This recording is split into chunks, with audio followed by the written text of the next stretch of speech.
Ang mga dal ko po sosyal. Mas sosyal pa po sa akin. This is an infant baby. Hindi po ito yung tumutunog, no? Ito yung tumutunog. Ito, pwede mo tong, kung gusto ni baby sa swimming pool, magkasama sila nagsuswimming. Kasi plastic lang po ito. Tigas siya. Infant baby ito. Pinili ko to ng around 3,000 yata sa infant.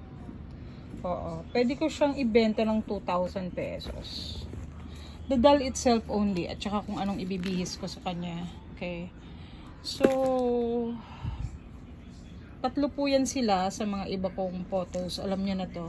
Uniform niya kasama yung mga ibang dolls. Pero mga talking dolls yung kasama niya.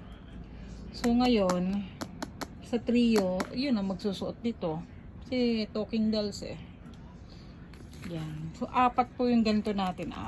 Apat yung reborn doll ko. Apat. Tatlong nagsasalita. Talking doll. Vintage. 5K lang yun.